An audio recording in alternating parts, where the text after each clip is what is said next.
My essay is about U.S. trade deficit with China and why it's so high. In the years since China's accession to the World Trade Organization in 2001, the country's economy has grown to become second only to the United States in purchasing power parity terms. In the past decade, its global trade influence has also spread, and China has gradually usurped the US as the major supplier of goods to Europe, Asia, Africa, and South America. As long as it operates as chief factor, China's growth was welcomed by the US, and its emerged as a new market for consumer goods was eagerly anticipated. However, in the mid-2010s, possibly provoked by China's convert military expansion into the South China Sea and its expansive Belt and Road Initiative, as well as ambitious plan to move up the value chain outlined in 2015, the relationship between the rising nation and the incumbent superpower became more competitive. With the election in 2016 of Donald Trump on an America First platform, the group of unhappy with the trade imbalance, the fallout for companies has been considerable.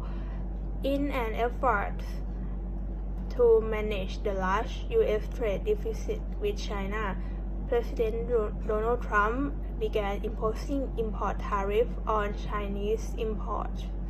Low-priced consumer goods produced in China have been dominating American importation over the years.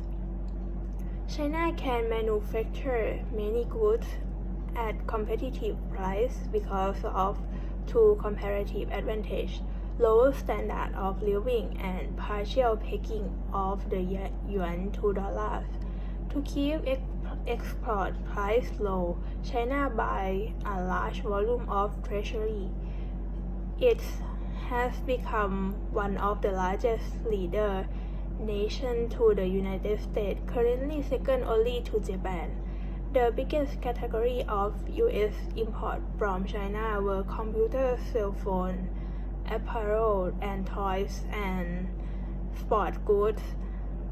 A lot of these imports are from U.S. manufacturers that send raw material to China for low-cost assembly. Once shipping back to United States, there are considerable imports.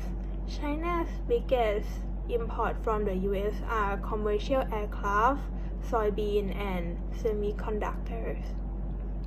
In 2018, China canceled its soybean import after U.S. President Donald Trump started a trade war.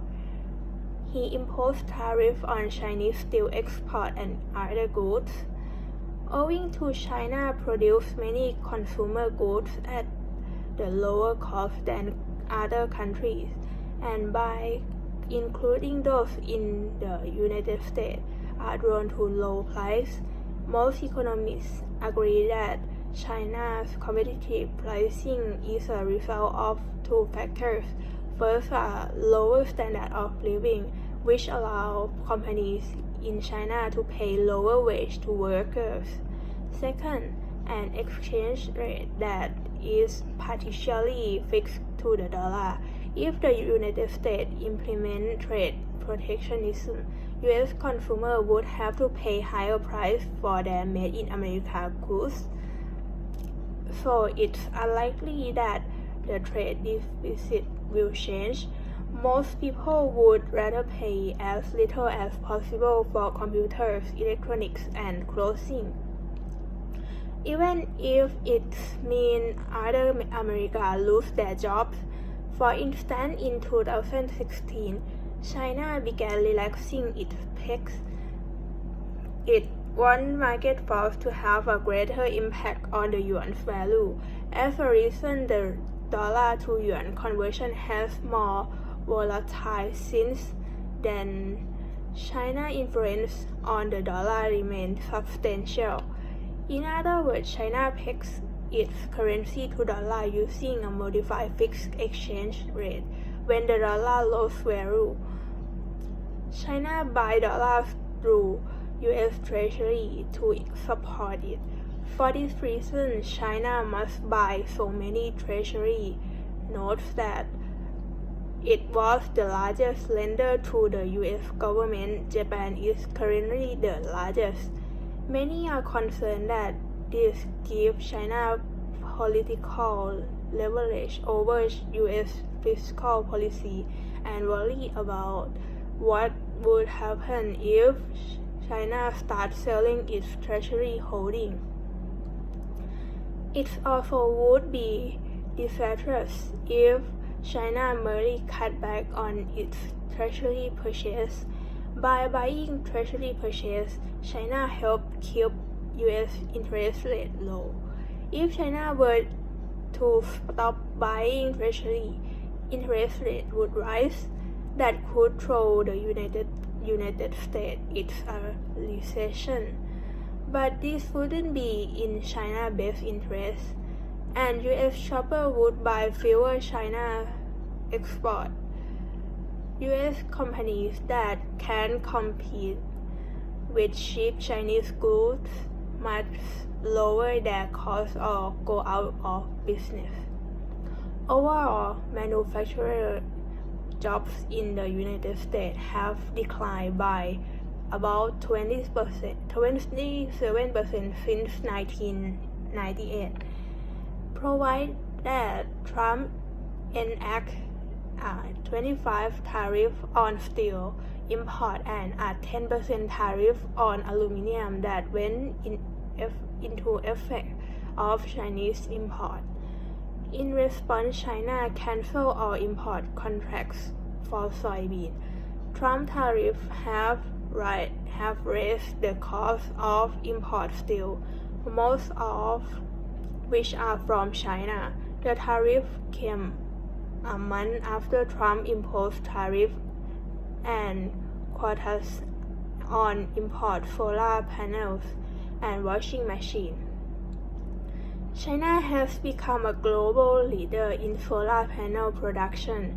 The tariff depressed the stock market when they were announced, and the Trump administration protectionist measures are intended in part to pressure China to remove requirement that U.S. companies transfer technology to Chinese firms.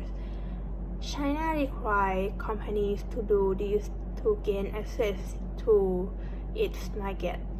To sum up, over time, trade war weaken the protect domestic industry. Without foreign competition, companies within the industry don't need to innovate. Eventually, the local products would decline in quality compared to foreign-made goods. From my point of view, President Trump's attempts at trade protectionism have already hurt the U.S. economy. That raised the price of automobiles, computer chips, soda and beers, and heavy equipment.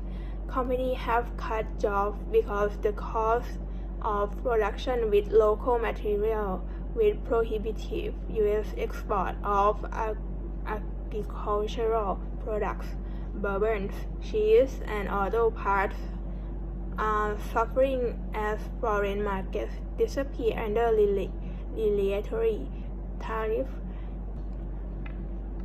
Trump must resolve the trade war soon before it wreaks serious damage on the U.S. economy. I strongly agree with the idea that the U.S.-China trade relationship needs to undergo a fundamental change, addressing unfair trade, weak labors, and environmental standards in China, and ending currency manipulation and misalignment should be the top trade and economic priorities, with China It is time for the US to respond, to take action to stop unfair trade and illegal currency manipulation by China and other countries.